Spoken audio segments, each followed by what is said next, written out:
మరొకసారి ఈ యొక్క 3వ దినము ఉపవాస ముగింపు సభలు కార్యక్రమానికి ప్రేమలు మనందరిని ఆహ్వానిస్తూ ఉన్నాను. మరొకసారి మనం చిన్న ప్రార్థన చేసుకొని దేవుని స్తుతిద్దాం. ఈ యొక్క మధ్యాహ్నం సభలో దేవుడు మనతో మాట్లాడినట్టుగా దైవజనులు నోపల్ మాస్టర్ గారిని దూర ప్రాంతం నడిపించాడు. వాక్య సందేశకులుగా మధ్యాహ్నం సభలో వారు వాక్య పరిచయం చేస్తారు. ప్రార్థనతో ముందుకు సాగుతాం. స్తోత్రం తండ్రి, మీ ఘనమైన శ్రేష్టమైన నామానికి వందనాలు చెల్లిస్తున్నాం దేవా. ఉదయకాలం మీ సన్నిధిలో మేము నా తండ్రి ప్రార్థించిన క్షణాలు మొదలుకొని మీ అమూల్యమైనటువంటి ప్రేమ చేత మరొకసారి యొక్క సభలలో అయ్యా మీకు స్తోత్రాన్ని మధ్యాహ్న కాల కార్యక్రమాన్ని బట్టి ఇప్పుడు చెల్లిస్తున్నాం. దిగిరండి ప్రభువా, సకల కొంచెం ఉన్న చీకటి దురాత్మ అంధకార దయ్యపు ప్రేతాత్మ శక్తులను మీరు మాకు ఇచ్చిన అధికారమును బట్టి యేసుక్రీస్తు నామమున గద్దిస్తూ బంధిస్తూ ఉన్నాం. మీ పరలోకపు ప్రసన్నత మా మీద మీరు కుమ్మరించి అయ్యా నీకు స్తోత్రాలు చెల్లించుకుంటూ పాటల ద్వారా నామాన్ని కనపరుస్తుండగా ఇజ్రాయేలు చే స్తోత్రముల మీద వాసనలుగా తండ్రి మా స్థితులపైన కూడా మీరు ఆశీర్వదించమని సహాయం చేయండి. మరొకసారి జరగబోతున్నటువంటి కార్యక్రమాంతటిని కూడా మీరు చెప్తే సమస్త మహిమ ఘనత ప్రభావాలు యేసుక్రీస్తు నామమున ప్రార్థన చేసుకుంటున్నాం. ఆమేన్.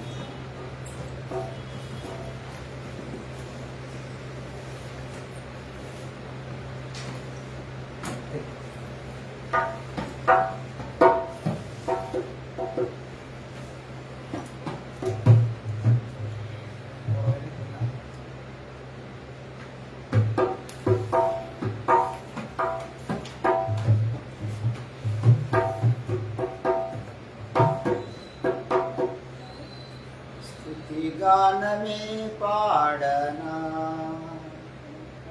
జయ గీతమే పాడనా, నా ఆధారమై యేసయ్యా నీకు కృతజ్ఞుడనై.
దేవుడికి స్తోత్రం.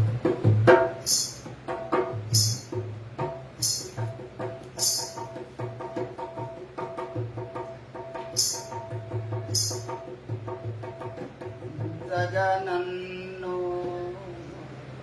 ప్రేమించినది నీ రూపము నాలో రూపించుటగా, ఇంతగా నన్ను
తీర్మాన గీతాలు బాబు.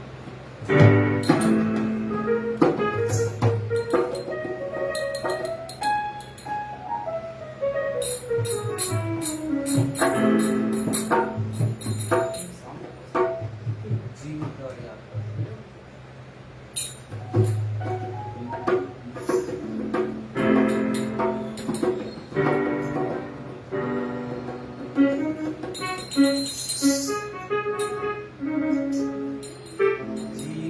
జీవితాయాత్రలో నాదు గురి నీవేగా, నీకు సాటి ఎవరు యేసువా. నీవు నడిచావు క్షణకాలపై, నన్ను నడిపించుమో యేసువా. నీవు నడిచావు క్షణకాలపై,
చెల్లింతు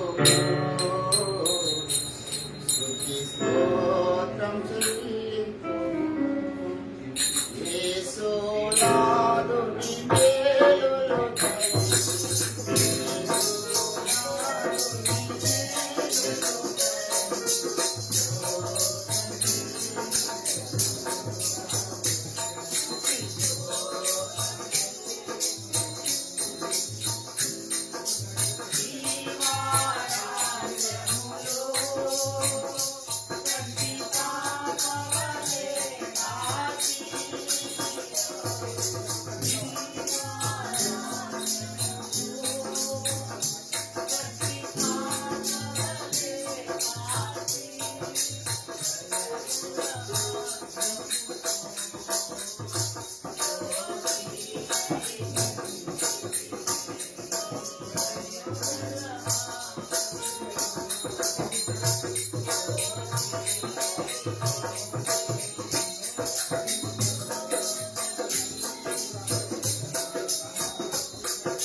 తీర్మాన గీతాలు బాగా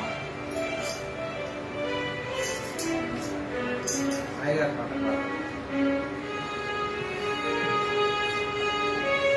తీర్మానం బలహీనమాయం బలీయంబాయం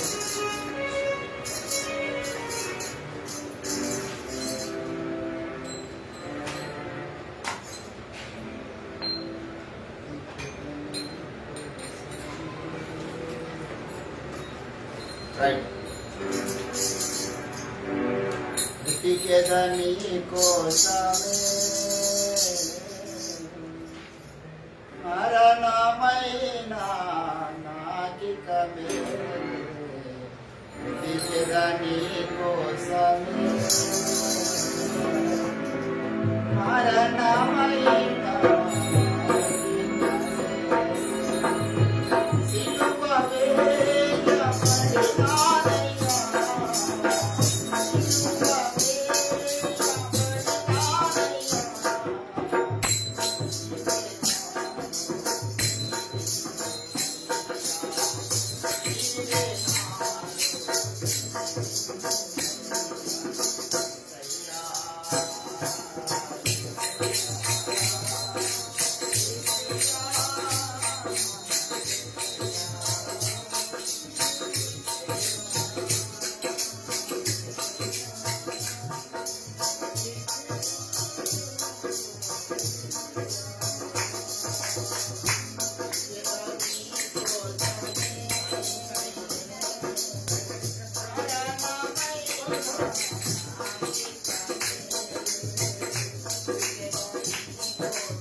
చూచిన కళ్ళతో ఈ లోకమందు ఎవ్వారినైనా కనలేను స్వామి. నిన్ను చూచిన కళ్ళతో ఈ లోకమందు ఎవ్వారినైనా కనలేను స్వామి.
దేవునికి స్తోత్రం. చాలా ఆలస్యంగా మనం ప్రారంభించుకున్నాం కాబట్టి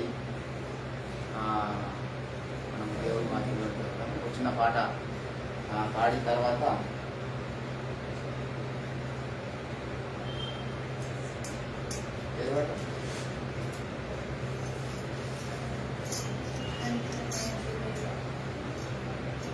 పక్కనేనా ఈ కృపకలను వాడదాం. కృపకలు ఉంటాయి. కృప కలుగునుగాక, కృప కలుగునుగాక, దేవుని రాజ నిర్మాతల గిలలో జయము కలుగుగాక.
దేవుని నామానికి మహిమ కలుగును గాక. దేవుని బిడ్డారా, దేవుని వాక్యాన్ని కొద్దిసేపు మనం ధ్యానం చేసుకుందాం. ఆలస్యమైంది. మరి గత రాత్రి దైవజనుడు స్వరాజ్ పాస్టర్ గారిని దేవుడు మన కృపను బట్టి వాడుకున్నాడు. మరి సమయంలో కొద్దిసేపు మన నోవపల్ పాస్టర్ గారు దేవుని వాక్యాన్ని పంచుకుంటారు. సాయంకాల సభ మనసుతో పాటు భోజన కార్యక్రమాలు అవి ఉన్నాయి కాబట్టి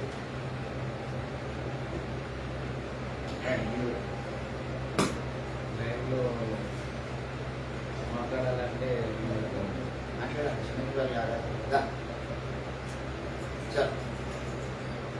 మీడియం పెద్దయ్య గారు ఉన్నారు.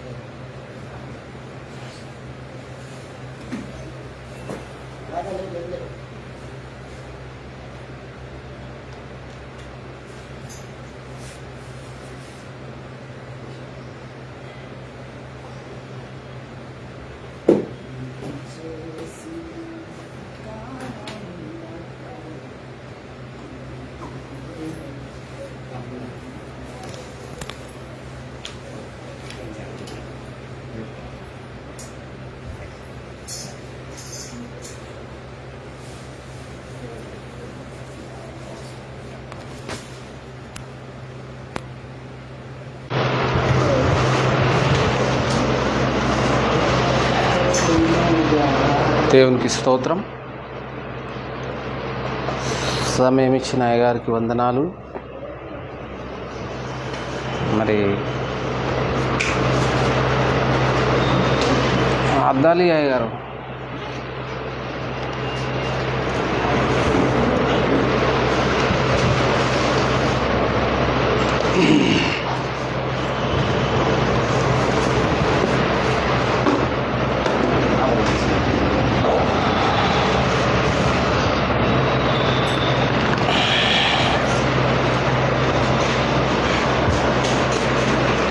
మరొకసారి ఈ విధంగా దేవుని సన్నిధిలో కూడి దేవుని స్తుతించి ఆరాధించడానికి వచ్చిన మీ అందరికీ కూడా ప్రత్యేకమైన వందనాలు. దేవుని బిడ్డలారా,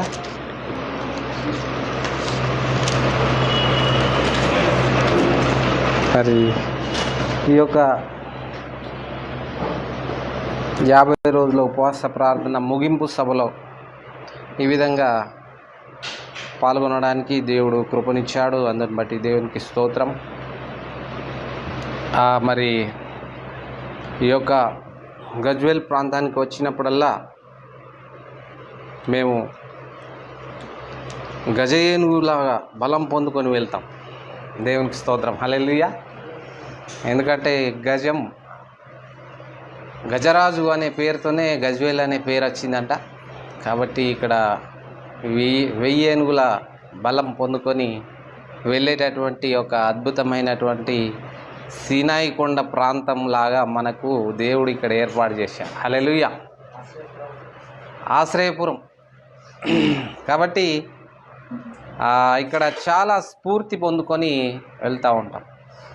యేసయ్య మరి యెరూషలేము ఆ ఇజ్రాయెల్ ప్రాంతంలో ఏ విధంగా అయితే దేవుడు అద్భుతాలు ఆశ్చర్యకార్యాలు చేస్తే అనేక మంది చూడడానికి వెళ్తున్నట్టుగా మరి దేవుడు చేసినటువంటి మేళ్లను కూడా తలంచుకోవడానికి ఈ ప్రాంతాన్ని మరి ఎన్నిక చేసుకొని తన దాసుని ఇక్కడ నిలబెట్టాడు. అందుని బట్టి మరి దేవునికి స్తోత్రాలు, వందనాలు. మరి అదేవిధంగా ఇక్కడికి వచ్చినాము అంటే ఎన్నో విషయాలు నేర్చుకొని మార్చుకొని పురికొల్పబడి వెళ్ళడానికి ఒక చక్కటి వేదిక. దేవునికి స్తోత్రం, హల్లెలూయా. కాబట్టి మరి సునీల్ పాస్టర్ గారి గురించి ఒక్క మాటలో చెప్పలేము, అది ఆ ప్రసంగం అవుతుంది. కాబట్టి అట్లా కాకుండా మీ అందరికీ ఎరుకున్న విషయమే దేవుని బిడ్డలారా. కాబట్టి ఆయనను వెంబడించాలంటేనే చాలా కష్టం. ఎందుకంటే చాలా స్పీడ్ ఉంటాడు కాబట్టి అందుకోలేము, అందలేనంత ఎత్తులో అంటే ఏ విషయంలోనైనా. కాబట్టి అందుకోలేకున్నాను, ఆశ అయితే ఉంది కానీ అని పాట పాడాల్సి వస్తుంది. దేవునికి స్తోత్రం, హల్లెలూయా. కాబట్టి అందుకోవడానికి ప్రయత్నం చేస్తూ మరి రావడం కొరకే ఈ విధమైనటువంటి సభలు, సమావేశాలు. దేవునికి స్తోత్రం, హల్లెలూయా. కాబట్టి మరి ఈరోజు ఈ యొక్క సభలో ఎంతమంది అయితే పాల్పొందుతున్నారో వాళ్ళందరికీ కూడా ఇది ఒక చక్కటి దేవుడిచ్చినటువంటి అవకాశం. ఎందుకంటే ఎరుకున్న ముఖాలు అందరూ దగ్గరలో ఉంటే ఏమవుతుందంటే వాళ్ళ ముఖం వీళ్ళు చూడంగానే, వీళ్ళ ముఖం వాళ్ళు చూడంగానే ఆటోమేటిక్గా ఎందుకో నవ్వుతూ ఉంటారు. ఎందుకు నవ్వుతున్నావు బాబు అంటే ఏం రీజన్ ఉండే, ఏం లే అన్నా మిమ్మల్ని చూడంగా నవ్వొస్తుంది అనుకుంటారు. దేవునికి స్తోత్రం, హల్లెలూయా. కాబట్టి మన నోటి నిండా నవ్వు ఉంచాడు దేవుడు. అందరినీ బాగా నవ్వించేటటువంటి ఒక ఫేమస్ ప్రపంచవ్యాప్త వ్యక్తి ఒక ఆయన ఉన్నాడు. ఆయన పేరేంది? చాప్లినా. ఆయన గురించి ఒకసారి ఒక భక్తుడు చెప్పంగా విన్నా. అందరినీ నవ్విస్తూ ఉంటాడంట, అందరికీ బాగా చాలా విషయాలు చెప్తూ అందరినీ ఎంటర్టైన్మెంట్ చేస్తూ ఉంటాడంట. కానీ ఆయనకు ఏడుపు వచ్చినప్పుడు ఏడుస్తే మళ్ళీ అందరూ హట్ అవుతారేమో అని ఆయన పోయి ఏడ ఏడుస్తుండే అంట, వర్షము పడుతుంటే వర్షంలో నానుతూ ఏడ్చేవాడట. అంటే బైబిల్లో కూడా ఒక మాట ఉంది, ఒకడు నవ్వుచుండినను అతని హృదయంలో దుఃఖం ఉండవచ్చును అంటాడు. కాబట్టి అయ్యగారు కూడా చాలాసార్లు మనకు అనేక విషయాల్లో మరి నవ్విస్తూ దేవుని వాక్యాన్ని అందిస్తూ ఉంటాడు. అయితే దేవుని బిడ్డలారా, మనం నవ్వడం తప్పు కాదు, నవ్వించడం తప్పు కాదు, కానీ మన బ్రతుకు నవ్వుల పాలు కాకుండా చేసుకోవాలి. నవ్వుల పాలు చేసుకోకుండా మనం జీవించాలి. దేవునికి స్తోత్రం, హల్లెలూయా. కాబట్టి మరి దేవుడు మన జీవితంలో చేసినటువంటి అనేక మేళ్ళను బట్టి, అదేవిధంగా మరి సునీల్ పాస్టర్ గారు చేసినటువంటి ఈ యొక్క 50 రోజుల ఉపవాస ప్రార్థన నేను కూడా చాలాసార్లు చేయడానికి ప్రయత్నం చేశాను. కానీ ఒక 4-5 రోజులకే ఇంకా నా వల్ల కాలేనటువంటి పరిస్థితిలో చాలాసార్లు విరమించుకున్న పరిస్థితి. ఒక పూట దీన్ని ఆ విధంగా కొనసాగడానికి ప్రయత్నం చేస్తూ ముందుకు సాగుతూ ఉన్నాను. దేవునికి స్తోత్రం, హల్లెలూయా. కాబట్టి మరి ఒక చిన్న మాటను మనము చదువుకొని ముందుకు సాగుదాం. దేవుడు తన వాక్యాన్ని మన కోసం బయలుపరచాలని ఆదికాండము 1వ అధ్యాయము 14వ వచనము చదువుదాం. దేవుడు పగటిని రాత్రిని వేరుపరచున్నట్లు ఆకాశ విశాలమందు జ్యోతులు కలుగునుగాకనియు, అవి సూచనలను కాలములను దిన సంవత్సరములను సూచించుటకై యుండుగాకనియు, భూమి మీద వెలుగుచుటకు అవి ఆకాశ విశాలమందు జ్యోతులై యుండుగాకనియు పలికెను. ఆ ప్రకారమాయను. దేవుడు ఆ 2 గొప్ప జ్యోతులను అనగా పగటిని ఏలుటకు పెద్ద జ్యోతిని, రాత్రిని ఏలుటకు చిన్న జ్యోతిని, నక్షత్రములను చేసెను. దేవునికి స్తోత్రం. చిన్న మాట ప్రార్థించుదాము. పరిశుద్ధుడా, ప్రేమగల తండ్రి, వందనాలు నాయనా, స్తోత్రం చెల్లిస్తున్నాం తండ్రి. ఈ సమయంలో మరొకసారి ఈ యొక్క గజ్వేల్ పట్టణంలో, ఈ ప్రాంతంలో నాయనా, కొన్ని సంవత్సరాల క్రితము అయ్యా నీకు వందనాలు, మీ దాసుని ప్రాంతంలో ఏర్పాటు చేసుకొని అయ్యా నీకు స్తోత్రము నాయన, ఈ యొక్క ప్రాంతాన్ని వేదికగా చేసుకొని అనేకులకు సువార్త ప్రకటించుటకు, అనేకుల కొరకు ప్రార్థించుటకు, విజ్ఞాపన చేయుటకు తండ్రి నీకు వందనాలు. ఇంకా నీ యొక్క దర్శన నెరవేర్పులో కొనసాగుటకు మీరు చేస్తున్న సాయం కొరకు స్తోత్రాలు, వందనాలు యేసయ్యా. అయ్యా మరి ఈ సమయంలో దేవానికి వందనాలు. 50 రోజుల ఉపవాస ప్రార్థన ముగింపు నాయన కార్యక్రమంలో ఈ యొక్క 3వ దినమున మాకు తోడుగా ఉండి సాయం చేయండి తండ్రి, నీకు స్తోత్రాలు. మరి నాయన ఇంకా రావాల్సిన బిడ్డలందరినీ కూడా మీరు సకాలంలో నడిపించి సహాయం చేయండి. వచ్చిన ప్రతి ఒక్క బిడ్డని మీ స్వాధీనం అందించుకోండి యేసయ్యా, నీకు వందనాలు. కనికరించి నీ కృప చూపండి, అద్భుత కార్యం జరిగించండి. చదవని వాక్యం ద్వారా మా అందరితో మాట్లాడి మాకు కావాల్సిన ఈ సందేశంను పంపించండి. దేవానికి స్తోత్రం. అయా ఆటంకపరుస్తున్న సకల చీకటి దురాత్మ దయ్య పందకార శక్తులన్నీ యేసునామములో కాల్చివేయబడును గాక. అయా మీరే మాతో మాట్లాడి మమ్మల్ని సిద్ధపరిచి బలపరచుమని యేసు పరిశుద్ధ నామమునే ప్రార్థించి వేడుకొనుచున్నాము తండ్రి. ఆమేన్, ఆమేన్. దేవునికి స్తోత్రం. హల్లెలూయా.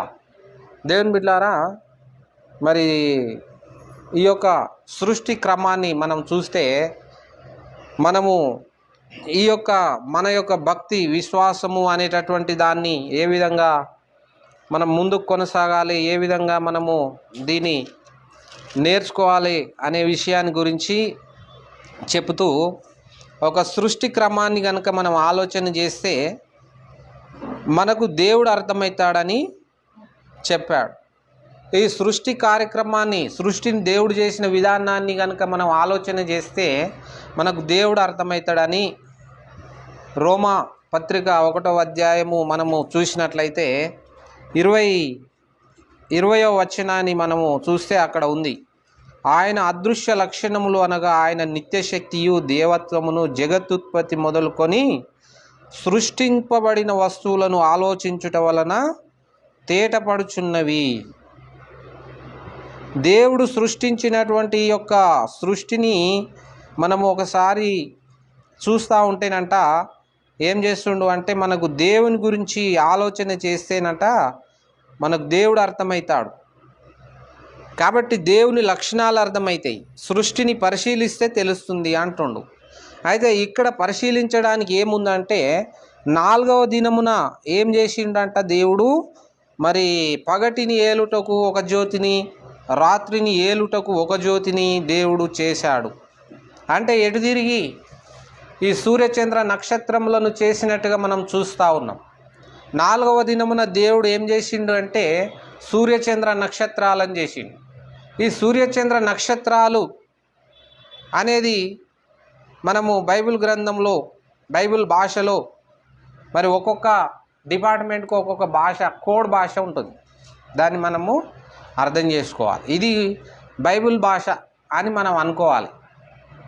కోర్టు, ఇప్పుడు మన కోర్టు ఉంటుంది కదా, కోర్టు భాషలో జీవితకాల శిక్ష అంటే 14 సంవత్సరాల శిక్ష పడితే దాని అర్థం ఏంటిదంటే జీవితకాల శిక్ష. అట్లనే ఇంకా సంవత్సరము అంటే జనవరి నుండి జనవరి వరకు అనేది క్యాలెండర్ సంవత్సరం. మరి చదువుకునేటోళ్ళకు అకాడమిక్ ఇయర్ అది ఎప్పుడు మొదలవుతుంది? జనవరి 1కే మొదలవుతుందా? అట్లా మొదలుగా. రైతులకు అది వాళ్ళది క్రాప్ ఇయర్, వాళ్ళది వేరే ఉంటుంది. ఇట్లా అన్నీ కూడా వేరువేరుగా ఉంటాయి. అందుకనే మనము మరి బైబిల్ భాషను అర్థం చేసుకోవాలి అంటే ఇక్కడ మనం కూడా జ్యోతులం కావాలి ఒక స్థాయికి వచ్చిన తర్వాత అని దేవుడు కోరుతూ ఉన్నాడు. మానవులందరూ కూడా జ్యోతుల వలె వెలుగుతూ ఉండాలి, లోకానికి వెలిగిస్తూ ఉండాలి అని దేవుడు మనకు తెలియజేస్తూ ఉన్నాడు. మీరు లోకమందు జ్యోతుల వలె జీవవాక్యమును, ఫిలిప్పీ పత్రిక 2వ అధ్యాయము 16వ వచనములో, అట్టి జనము మధ్యను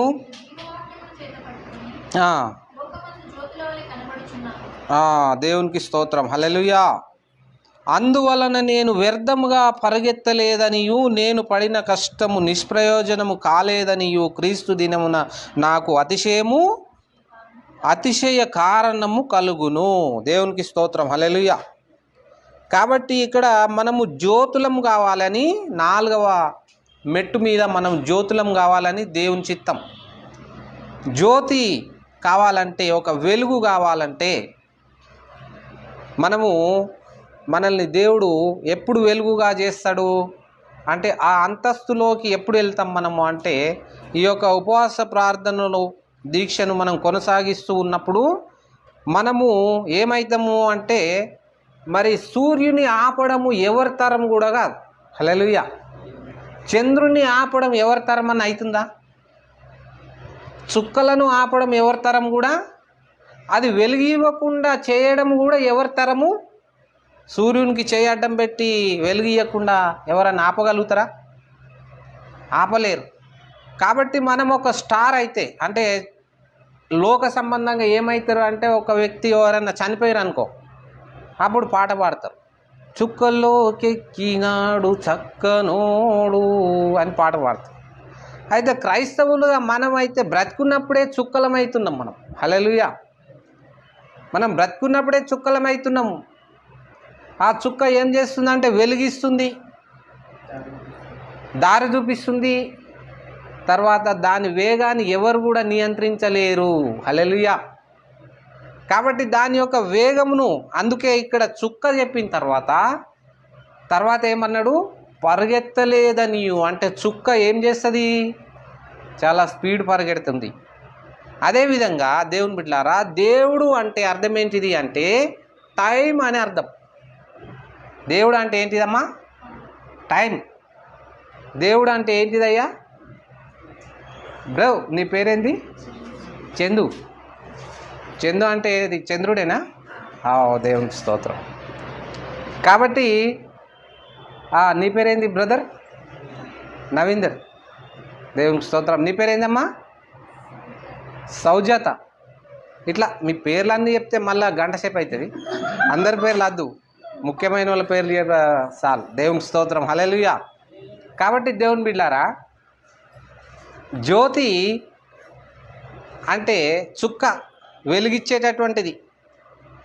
ఒక ఆయనకు బిడ్డ పుట్టిందంట.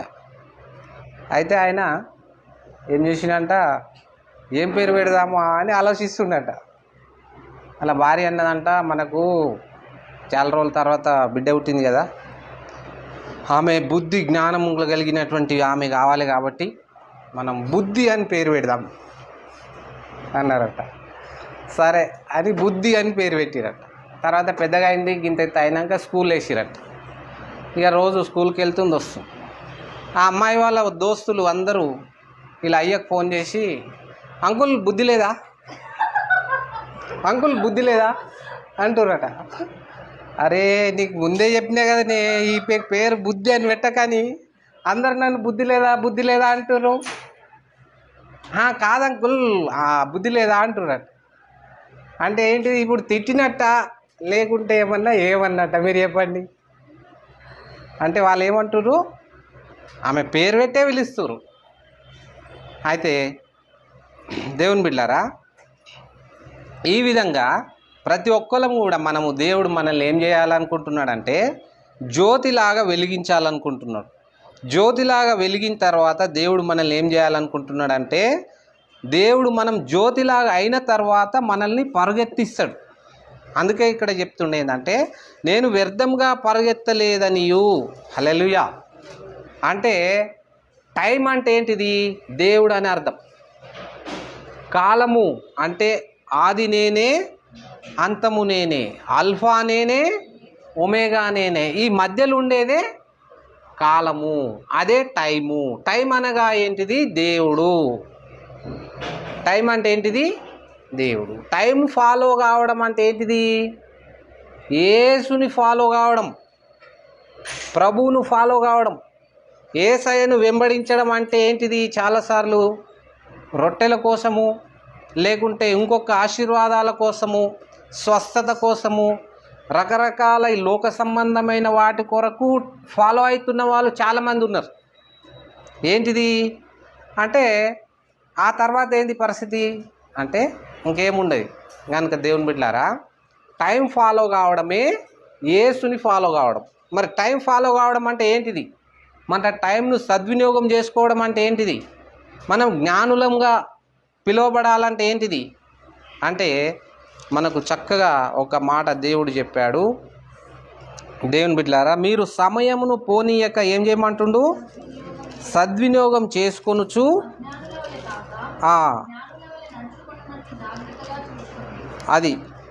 అది రిఫరెన్స్తో సహా చెప్పమ్మా. ఎఫ్ఎస్సి 5:15. ఇప్పటి నుంచి నేను ఏది చెప్పినా మాట చెప్తా అంతే, మీరే రిఫరెన్స్ తీసి చదవాలి. హల్లెలూయా. మీరు చెప్పినాక నేను చెప్తా మైక్లా, అంటే ఈనేటోళ్ళకు తెలియదు. హల్లెలూయా. దేవుని బిడ్డలారా, టైంను సద్వినియోగం చేసుకున్న వాళ్ళే జ్ఞానులు దేవుని దృష్టిలో. అంటే టైం ఫాలో కావడం అంటే ఏంటిది? యేసయ్యను ఫాలో కావడం. ఇప్పుడు సునీల్ పాస్టర్ నేను ఇద్దరం ఎక్కడన్నా అనేక సార్లు నన్ను దొరకపోతాడు. ఇట్లాంటి బిల్డింగ్ ఉన్నదనుకో, కింద పార్కింగ్ బండి స్టాండ్ వేసే వరకలే ఆయన ఫస్ట్ ఫ్లోర్కి పోతాడు. ఇక నేను పైకి పోయిన తర్వాత ఈ ఇల్లా ఆ ఇల్లా, ఈయన లోపల దూరితే తోడు ఈ పక్కన డోర్ కొట్టన్నా ఆ పక్కన డోర్ కొట్టన్నా, ఈయన ఎక్కడవా అని నేను వెతుకుతా ఉంటా. నువ్వు క్షణాల్లో నన్ను వెంబడించాలా అంటాడు. కాబట్టి ఆ మనిషి భక్తున్నే వెంబడించలేకపోతున్నా నేను అని చాలాసార్లు మరి అట్లా వెంబడించేటట్టు నా కాళ్ళు జింక కాళ్ళ వల్లే చేయి ప్రభువా యేసయ్యా అని ప్రార్థన చేస్తాను నేను ఎన్నోసార్లు. ఎందుకంటే మరి ఆయనకి కూడా జింక కాళ్ళ వల్ల చేసినావు కదా, మరి నాకు కూడా జింక కాళ్ళ వల్ల చేయి, నేను కూడా చెంగున పరిగెడతా అనుకుంటా. కాబట్టి కొన్నిసార్లు పరిస్థితుల ద్వారా ఆ విధంగా ఆ దేవుడు అంటే చాలాసార్లు సునీల్ పాస్టర్ని అందుకోవాలంటే మనం టైం ఫాలో అయితేనే అందుకుంటాం, లేకుంటే అందుకోలేం. హల్లెలూయా. అంటే టైం ఫాలో కావడం అంటే ఏంటిది అంటే యేసయ్యను వెంబడించడమే, ఇంకో వేరేది లేదు. అప్పుడు మనం కూడా ఏమవుతాము? జ్యోతుల వలె, ఒక చుక్క వలె, ఒక నక్షత్రం వలె మనం కూడా వెలగడానికి దేవుడు మనకు అవకాశం ఇస్తాడు. అందుకే జ్యోతి అయిన ప్రతి ఒక్కరిని కూడా దేవుడు ఏం చేస్తుండు? పరిగెత్తిస్తుండు. అందుకే అక్కడ ఫిలిప్పీ పత్రికలో ఏమన్నాడు?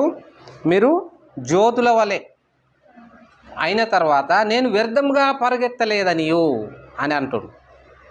కాబట్టి మనం జ్యోతులమైన తర్వాత దేవుడు ఏం చేస్తాడు? మనల్ని పరిగెత్తిస్తూ ఉంటాడు. దేవునికి స్తోత్రం. హల్లెలూయా. మనము ఫిలిప్పీ మళ్ళీ అక్కడికి వద్దాం. 2వ అధ్యాయము 16వ వచనంలో, అట్టి జనం మధ్య మీరు జీవవాక్యమును చేత పట్టుకొని లోకమందు జ్యోతుల వలె కనబడుచున్నారు. అందువలన నేను వ్యర్థముగా పరిగెత్తలేదనియు నేను పడిన కష్టము నిష్ప్రయోజనము కాలేదనియు క్రీస్తు దినమున నాకు అతిశయ కారణము కలుగును. అంటే జ్యోతులమైన తర్వాత మనము పరిగెడతాం. అదేవిధంగా మరి ఎవరైతే అనేకులను తిప్పుతారో ఈ జ్యోతుల వల్లే ఉన్నటువంటి వారే మళ్ళీ ఏమవుతారు? జ్ఞానులు అవుతారు. టైంను సద్వినియోగం చేసుకున్న వాళ్ళే మళ్ళీ ఏమవుతాం? మనం జ్ఞానులం. కాబట్టి మరి ఎవరైతే జ్ఞానులు అవుతారో వాళ్ళు మళ్ళీ ఏం చేస్తారట? మనంతలో మనం జ్ఞానులమని చెప్పుకొని ఉండడం కాదు, వాళ్ళు మంచి ఒక పని చేస్తారట. అక్కడ ఏమంటుండు? మనం ఇంతకుముందు మన అందరికి పరిచయం ఉన్నటువంటి వాక్యము దానియేలు గ్రంథము 12వ అధ్యాయము 3వ వచనంలో, బుద్ధిమంతులైతే ఆకాశ మండలములోని జ్యోతులను పోలిన వారై ప్రకాశించెదరు, నీతి మార్గమును అనుసరించి నడుచుకున్నట్లు ఎవరు అనేకులను త్రిప్పుదురో వారు నక్షత్రము వలె నిరంతరము ప్రకాశించెదరు. దేవునికి స్తోత్రం. హల్లెలూయా. ఎంతమందినైతే దేవుని వైపు తిప్పడానికి మనం ప్రయత్నం చేస్తూ ఉంటామో, సువార్త చెప్తూ ఉంటామో, మన ప్రయాసము అనేటటువంటిది ఉపవాస ప్రార్థనల ద్వారా కానీ, సువార్త ప్రకటించడం ద్వారా కానీ, మనం విజ్ఞాపన చేయడం ద్వారా కానీ, కరపత్రికల ద్వారా కానీ, సభల ద్వారా కానీ ఇంకా ఏ రకమైనటువంటి ప్రయాసం పడి మనం పని చేసినప్పటికి కూడా మనం అందరం కూడా జ్యోతులను పోలిన వారమై ఉంటాము అని చెప్పబడుతుంది. అంటే ఇక్కడ ఎవరికి సువార్త చెప్పకపోతే ఈరోజు సువార్త మన దాకా వచ్చేది కాదు. ఇప్పుడు మనకన్నా ముందున్న భక్తులు ప్రార్థన చేశారు, సువార్త ప్రకటించారు, వారు కొంత ప్రయాసపడ్డారు కాబట్టి ఈరోజు మనకు సువార్త అందింది. ఎవరు కూడా ఏం చేయకపోతే మన చేతులకు సువార్త ఎట్లా వస్తుండే? రాకపోతుండే. ఒకడు ఏం చేసినంట, చిన్న ఉన్నప్పుడు ఏం చేస్తారంటే తల్లిదండ్రులు చిన్న ఉన్నప్పుడు పాలు ఇచ్చి పెంచుతుంది తల్లి. పెద్దగా అయిన తర్వాత వానికి 20-25 సంవత్సరాలు వచ్చినాక ఏమంటాడు, తల్లిదండ్రులు అట్లా కాదరా, నువ్వు ఈ పిల్లని చేసుకోరా, వాళ్ళ మరి బ్యాక్గ్రౌండ్ మంచిగా ఉంది, ఇట్లా అట్లా అని చెప్తా ఉంటాం. నీకేం తెలియదుకో అంటాడు. అంటే చిన్న ఉన్నప్పుడు నుంచి మరి తల్లి పాలిచ్చి పెంచింది కాబట్టి, తల్లి పాలు తాగిండు కాబట్టి ఆ వ్యక్తికి ఈరోజు బిర్యానీ తిన్నా, అబ్రామ్ తిన్నా, ఇంకా ఏది తిన్నా కూడా క్షణాల్లో అరుగుతుంది మంచిగా. అంటే చిన్న ఉన్నప్పుడు మనము దేవుడు ఆ విధమైనటువంటి ఏర్పాటు చేశారు. అంటే మన కొరకు సువార్త ప్రకటించి ప్రార్థన చేసినటువంటి భక్తులను కూడా మనం మరవకూడదు. హల్లెలూయా. వాళ్ళని కూడా కృతజ్ఞత కలిగి ఉండాలి. అందుకే అయ్యగారు చాలాసార్లు చాలామంది భక్తుల పేర్లు చెప్పి వాళ్ళను ప్రశంసిస్తూ ఉంటాడు. హల్లెలూయా. కాబట్టి దేవుని బిడ్డలారా, అందుకే ఒకని తల్లి తనను ఆదరించినట్లు దేవుడు మనల్ని ఆదరించేవాడై ఉన్నాడు. అంటే అర్థం ఏంటిదంటే, అసలు సువార్తనే వినకపోతే, మన కోసం ఎవరూ ప్రయాసపడకపోతే ఈరోజు మనం ఈ స్థితిలో ఉండేవాళ్ళం కాదు. కాబట్టి మనము కూడా దేవుడు మనకిచ్చిన టైంలో, మనకిచ్చినటువంటి అవకాశం బట్టి, మనకిచ్చినటువంటి మరి వయసులో మనకిచ్చినటువంటి దేవుడు అవకాశంలోనే మనం ఏం చేయాలి, మరి ఒక చుక్కలాగా, ఒక నక్షత్రంలాగా, మరి లోకానికి వెలిగించేటటువంటి ఒక జ్యోతిలాగా మనం వెలుగడానికి ప్రయత్నం చేస్తూ ఉండాలి. దేవునికి స్తోత్రం. హల్లెలూయా. కాబట్టి అందులో భాగంగానే మా అందరికంటే ఎక్కువగా ప్రయాసపడుతున్నటువంటి భక్తుడు సునీలయ్య గారు. దేవునికి స్తోత్రం. హల్లెలూయా. ఎందుకోసము అంటే, ఇప్పుడు ఎవరన్నా ఏదన్నా విమర్శించవచ్చు, లేకపోతే ఏదో ఒకటి అనొచ్చు. ఉపవాస ప్రార్థన అంటే మేము కూడా చేస్తున్నాం అనొచ్చు, కరెక్టే. అయితే ఇప్పుడు నేను కానీ ఇంకెవరైనా కానీ ఇక అనడానికి అవకాశం లేనటువంటి పరిస్థితి. ఎందుకు? అతనికంటే ఎక్కువగా నువ్వు చేస్తేనే మనం అనడానికి అర్హత ఉంటుంది, లేకపోతే మనం అనడానికి అర్హత ఉండదు. కాబట్టి దేవుని బిడ్డలారా, మరి ఈ విధమైనటువంటి ఉపవాస ప్రార్థన తర్వాత, ఉపవాస ప్రార్థన అంటే ఏంటిదంటే, మన యొక్క ఇప్పుడు 2 కార్లు ఒకేసారి ఇంటి నుంచి బయలుదేరినాయి అనుకోండి, ఇక్కడ నుంచి హైదరాబాద్ పోవాలి, ఒకటే రోడ్లో పోవాలి. కానీ ఒక బండి ముందుకెళ్ళిన తర్వాత ఒక 10 నిమిషాలు ఆగి ఆ బండి 10 నిమిషాలు ముందు వెళ్ళిపోయింది అనుకో, ఇంకా ఎప్పటికి కూడా ఆ బండి దొరకదు, పోతూనే ఉంటుంది. 10 నిమిషాల గ్యాప్ అది కంటిన్యూ అట్లనే ఉంటుంది. ఆ బండి స్లో అయినప్పుడే ఇది అందుకుంటుంది తప్ప, కంటిన్యూ స్పీడ్ పోయింది అనుకో మళ్ళీ అది దొరకదు అప్పటిదాకా. కాబట్టి మనము ఉపవాస ప్రార్థన అనేటటువంటి దాని ద్వారా మనం ఏం చేస్తున్నాము అంటే, బండిని సరిగ్గా రిపేర్ చేసుకుంటున్నాము, ఇంధనము నింపుకుంటున్నాము, బండిని సరి చేసుకుంటున్నాము. ఇక తర్వాత అది హైవే ఎక్కిన తర్వాత ఏ బండి కూడా దొరకదు. హల్లెలూయా. కాబట్టి అంత స్పీడ్గా, అంటే ఉపవాస ప్రార్థన ద్వారా నిన్నటి దినమున స్వరాజయ్య గారు చక్కటి మాట చెప్పాడు, నూతన బలం పొందుకుంటామని. దేవునికి స్తోత్రం. హల్లెలూయా. ఇప్పుడు వచ్చే బండ్లన్నీ కూడా మరి తక్కువ సీసీ వస్తలేవు. బండ్లన్నీ కూడా 2000 సీసీ, 1500, ఏది మన ఇన్నోవాకైతే వెనకాల రాసి ఉంటుంది 2.8Z అని, 2800 సీసీ. అది ఇక్కడ ఇట్లా దొక్కితే జుమ్మని ఈయనే అందుకుంటుంది. ఈడికెళ్ళి మెయిన్ రోడ్ పోయేటక్కలనే 100 స్పీడ్ అందుకోవాలంటే అందుకుంటుంది. దేవుని బిడ్డలారా, ఉపవాస ప్రార్థన చేసినప్పుడు మనం కూడా ఈ యొక్క స్పీడ్ని అందుకుంటాం. మెరుపు వేగం అంటారు కదా, మెరుపు వేగంలాగా మనం ఒక నక్షత్రంలాగా కావడానికి ఉపవాస ప్రార్థన ఒక్కటే ఒక ఇంధనం. హల్లెలూయా. అప్పుడు మనల్ని ఎవరు కూడా అందుకోలేనంత ఎత్తుకు ఎదుగుతూ ఉంటాము. లోకానికి వెలుగిచ్చే విషయంలో సూర్యునికి చేయి అడ్డం పెట్టి ఎవరు కూడా ఆపలేరన్నమాట. ఆ స్థాయికి మరి ఎదిగినటువంటి భక్తునిగా మేమైతే గుర్తిస్తూ ఉన్నాం. దేవుని స్తోత్రం, హల్లెలూయా. కాబట్టి మరి మేము కూడా స్ఫూర్తి పొంది ఆ విధంగా కొనసాగుతున్నాం. కాబట్టి యేసయ్యను వెంబడించడం అంటే మనం దుప్పటి కప్పుకొని నిద్రపోవడం కాదు. నేను కూడా వెంబడిస్తున్నా యేసయ్యను. ఆదివారం నాడు పోయి ప్రార్థన చేసుకొని గంట సేపు, ఆ గంట దాటక ముందే ఇంకా ఎక్కువ టైం అయిందనుకో, సరే ఈ చర్చిలో ఎక్కువ టైం అవుతుందని చెప్పేసి మళ్ళీ ఇంకో చర్చికి పోతాం.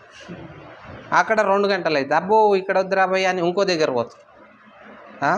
అట్లా పోతూ పోతూ చాలామంది ఏం చేస్తారు, ఇక 2 గంటల ప్రార్థన ఏడ ఉంటుందా అని చూస్తూ ఉంటారు. ఇక తొందరగా ముగించే స్వీట్ అండ్ షార్ట్ అంట.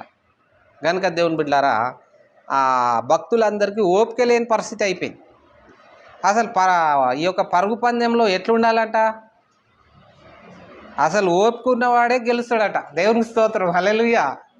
మనం గెలవాలంటే ఏం చేయాలి? ఓపిక ఉండాలి. పరుగెత్తడం ఎంత ముఖ్యమో మళ్ళీ తర్వాత ఓపిక కలిగి ఉండడం కూడా అంతే ముఖ్యం. కాబట్టి ఇప్పుడు మీకు ఓపిక ఉందా లేదా అనేది నాకు ఎట్లా తెలవాలి? కాబట్టి దేవుని బిడ్డలారా, ఈ యొక్క పరుగు పందెంలో మనం ఉన్నాం కనుక ఈ యొక్క పరుగు పందెంలో ఉన్నటువంటి వారం చిన్న మాట మనం చదువుకొని ముగిద్దాము. తిమోతికి రాసినటువంటి పత్రికలో ఒక మాట చెప్తా ఉన్నాడు. ఆ తర్వాత మనం ముందుకు కొనసాగుదాం. దేవునికి స్తోత్రం. 2వ తిమోతి 2వ అధ్యాయము. చదవమ్మా.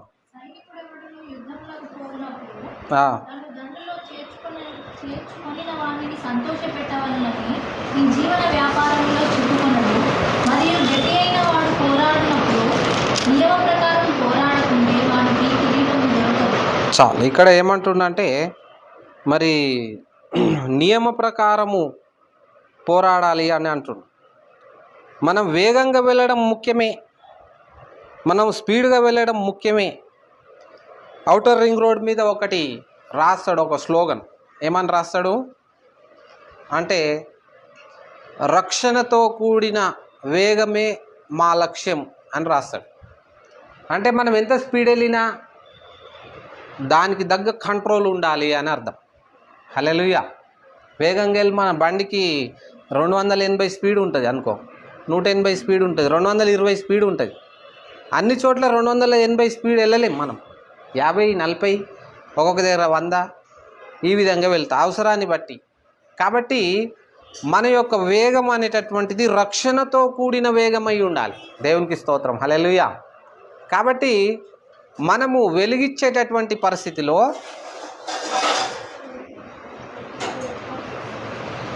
ఏమవుతుందంటే, ఒకసారి రోడ్డు మీద పోతూ ఉంటే ఎదురుగా బండోడు ఎల్ఈడి బల్బులు ఉంటాయి వాని కారు, ఫుల్ ఫోకస్ లైట్లు పెడతాడు. ఈ ఎదురుగా ఉన్నోనికి అసలు కళ్ళే కనబడాయి.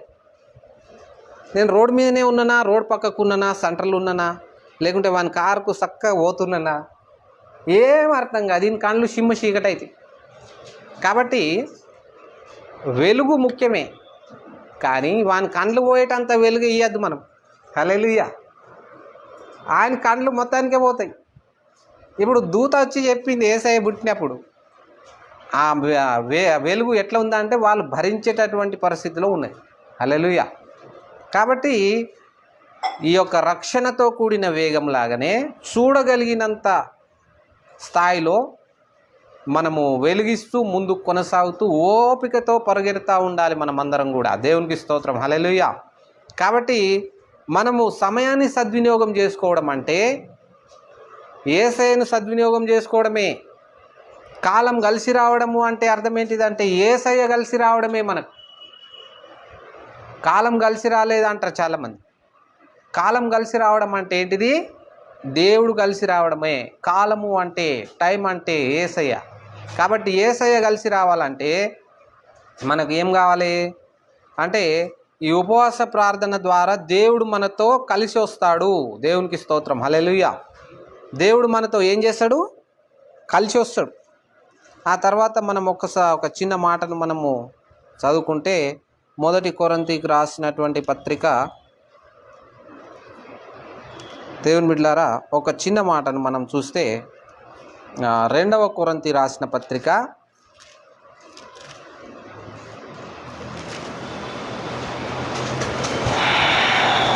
7వ అధ్యాయం 2 కొరింథీ 7వ అధ్యాయము 6వ వచనం.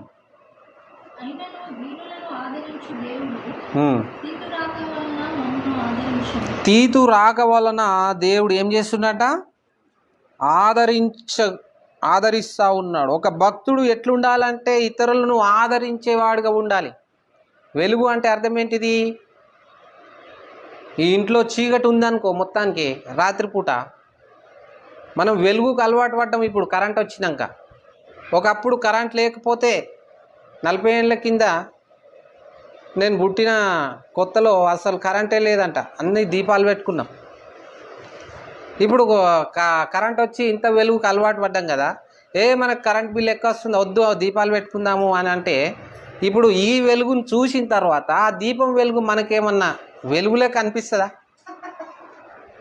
అదేంది కొవ్వొత్తి ముట్టించిన అసలు అది వెలుగే కాదంటాడు. ఇదేం వెలుగురా నాయన, ఇది వద్దు అంటాడు. అట్లనే వెలుగు అంటే ఏంటిది? ఇతరులను మనం ఆదరించడం. దేవునికి స్తోత్రం, హల్లెలూయా. తీతు రాక వలన దేవుడు ఇక్కడ భక్తుల రాక వలన దేవుడు ఏం చేస్తుండు? ఇంకొకరిని ఆదరిస్తుండు. దేవునికి స్తోత్రం, హల్లెలూయా. వ్యక్తులను బట్టి కూడా దేవుడు ఏం చేస్తుండు అంటే ఆదరించు వాడై ఉన్నాడు. అదే 2 కొరింథీ 2వ అధ్యాయము 12వ వచనాన్ని చదువుదాం.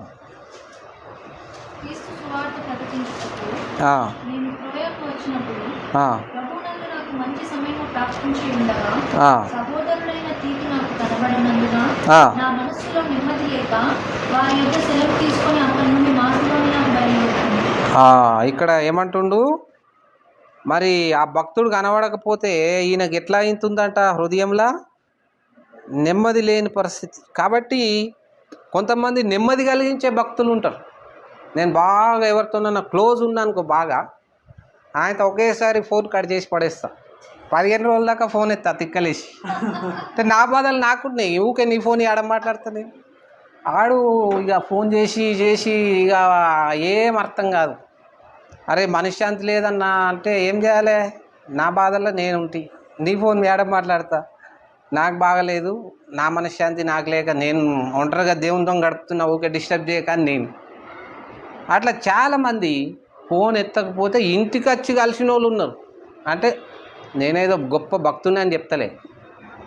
నెమ్మది అంటే ఒక భక్తుని ద్వారా ఇంకొకరికి నెమ్మది దేవుడే కలిగిస్తాడు. హల్లెలూయా. అంటే ఏంటిది? తీతు రాక వలన మమ్మల్ని ఆదరించెను అంటే ఒక భక్తుని ద్వారా ఇంకొకరికి దేవుడు ఏం చేశాడంట? ఆదరణ కలగజేస్తాడు. పరిశుద్ధాత్మ కూడా ఆదరణకర్తనే. కానీ దేవుని బిడ్డలారా, ధైర్యం కలగజేస్తాడు.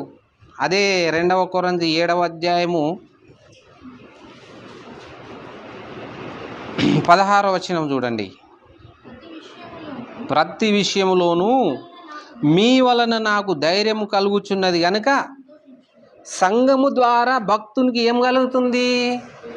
ధైర్యం. మనకు ధైర్యం ఇచ్చే సంఘం ఉండాలి. ఇప్పుడు ఇక్కడ ఉన్నటువంటి సంఘము ఎంత ధైర్యం ఇస్తుంది అయ్యగారికి? దేవుని బిడ్డలారా, సంఘాన్ని చూసి పౌలు భక్తుడు ధైర్యం తెచ్చుకుంటుండు. ఆయన దగ్గర ఉన్నటువంటి సంఘాన్ని చూసి పౌలు భక్తుడు ఏం చేస్తుండు? ధైర్యం తెచ్చుకుంటుండు. ఆయన దగ్గర శిష్యులు కూడా ఇతరులకు ఆదరణ కలిగించేవారుగా ఉన్నారు. అది వెలిగించడం అంటే. సంఘానికి, భక్తులకు, సేవకునికి ఇద్దరి మధ్యలో ఉన్నటువంటి సంబంధం ఇది. ఒకళ్ళని చూసి ఒకళ్ళు ధైర్యం తెచ్చుకోవడం. దేవునికి స్తోత్రం, హల్లెలూయా. కాబట్టి మనము కొలస్సీ పత్రిక 4వ అధ్యాయము దేవుని బిడ్డలారా 8వ వచనాన్ని చదువుదాం. మీరు మా స్థితి తెలుసుకున్నట్లు ఆ, మీ హృదయములను అతడు ఆదరించినట్లును ఆ, అతనితో కూడా నమ్మకమైన ప్రియ సహోదరుడైన ఒనేసిమును మీ యొద్దకు పంపుచున్నాను. ఇతడు మీ యొద్ద నుండి వచ్చిన వాడే. వీరిక్కడి సంగతులన్నీ మీకు తెలియజేయదు. చాలు. ఇక్కడ ఏమంటున్నాడు? మీరు మా స్థితి తెలుసుకున్నట్లు మీ హృదయములను అతడు ఆదరించున్నట్లును. హల్లెలూయా. దేవుడు ఇక్కడ భక్తులను పంపించి ఇతరులకు ఆదరణ కలగజేస్తా ఉన్నాడు. భక్తులను పంపించి దేవుడు ఏం చేస్తూ ఉన్నాడు? ఆదరణ కలగజేస్తూ ఉన్నాడు, ధైర్యం కలగజేస్తూ ఉన్నాడు. అదే మనం లోకానికి వెలుగియడం. హల్లెలూయా. సువార్త చెప్పడం, ఆ తర్వాత మళ్ళీ ఆదరించడం, మళ్ళీ వాళ్ళ కోసం మనం ప్రార్థించడం. మరి ఇంత ప్రయాసపడితే మనము జ్యోతులమైతాము, వెలిగిస్తాము. ఆ తర్వాత మనము అంటే ఆ స్థాయిలోకి వచ్చిన తర్వాత దేవుడు మనల్ని వేగంగా, అంటే ఒక్క చోట ఉండకుండా మెరుపు వేగంగా దేవుడు మనల్ని ఎక్కడెక్కడో నడిపిస్తాడు, ద్వారాలు తెరుస్తూ ఉంటాడు, అనేకులను ఆదరించడానికి దేవుడు మనల్ని వాడుకుంటూ ఉంటాడు. కాబట్టి అవన్నీ జరగాలంటే అన్నిటికీ కూడా తాళంచె ఏంటిదంటే ప్రార్థన. దేవునికి స్తోత్రం. హల్లెలూయా. కాబట్టి ఇవన్నీ కూడా మనలోకి, అంటే యేసు వలె ప్రేమించాలి, యేసు వలె క్షమించాలి, యేసు వలె మనం పరిగెత్తాలి, యేసు వలెనే మాట్లాడాలి, యేసు వలె జీవించాలంటే మనం ప్రార్థన ద్వారానే మనము పొందుకుంటాం ఇవన్నీ కూడా. కాబట్టి 50 రోజుల ఉపవాస ప్రార్థన అంటే మేమైతే 2-3 రోజులు 4 రోజులు కూడా చేయలేని పరిస్థితి. నేనైతే ప్రతి లెంట్ డేస్ అప్పుడు 40 రోజులు ఉపవాస ప్రార్థన కొన్ని సంవత్సరాలు చేసిన. ఆ తర్వాత మళ్ళీ ఇప్పుడు మాత్రము చేయడము వీలు కావట్లేదు. కాబట్టి అప్పుడు చేసినప్పుడు దేవుడు అన్ని విషయాల్లో దేవుడు అద్భుత కార్యాలు చేశాడు. కనుక దేవుని బిడ్డలారా, ఉపవాస ప్రార్థన ద్వారానే ఒక 2-3 రోజులు 4 రోజులు 5 రోజులు మాత్రమే చేయగలుగుతున్నాం. కానీ కంటిన్యూగా మాత్రం చేయడం మా వల్ల అయితే లేదు. కావడానికి ఆ విధంగా ప్రయత్నం చేస్తూ ఉన్నాము. ముందరున్నటువంటి 2-3 కిలోమీటర్ 10 కిలోమీటర్లు ఉన్న దూరం ఉన్నటువంటి భక్తులను అందుకోవడానికి మేమైతే ప్రయత్నం చేస్తూ ఉన్నాం. కాబట్టి మీరు ఏ విధంగా కొనసాగుతున్నారో, మీరు ఏ విధంగా ఉంటున్నారో, ఇతరుల కొరకు ప్రార్థించేవారిగా, ఆదరించేవారిగా, అదేవిధంగా అనేకులను దేవుని వైపు త్రిప్పేవారిగా మనం ఉన్నప్పుడు దేవుడు మనల్ని కూడా ఒక జ్యోతిలాగా చేస్తూ ఉంటాడు. కాబట్టి మనం అందరం కూడా లోకానికి వెలిగిచ్చేవారిగా, ఇప్పుడు ఓఫిరయ్య గారు ఉన్నాడు, కనీసమైన కానీ రోజు ఒక 10 మందికి కౌన్సిలింగ్ చేస్తాడు.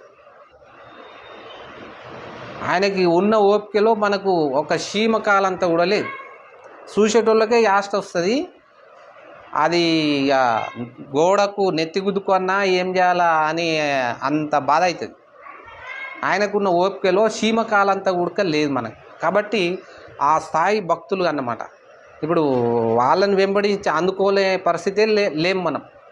కాబట్టి మరి అందుకే పౌలు ఏమంటుండు 1 కొరింథీ 11వ అధ్యాయంలో, నేను క్రీస్తుని పోలి నడుచుకుంటున్నాను కనుక మీరు నన్ను పోలి నడుచుకోండి. కాబట్టి భక్తులను పోలి ఎప్పుడైతే మనం నడుచుకోవడానికి ప్రయత్నం చేస్తూ ఉంటామో అప్పుడు నెక్స్ట్ తర్వాత దేవుడు కూడా మనకు దొరుకుతాడు, అందుతాడు. అంత స్పీడ్గా మనం వెళ్ళగలుగుతాం. దేవునికి స్తోత్రం. హల్లెలూయా.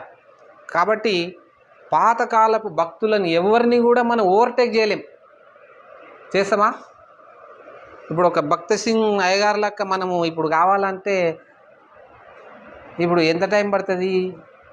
ఆ టైంను మనం ఆయన గోల్ రీచ్ కావాలంటే మనం ఇప్పుడు ఏం చేయాలి?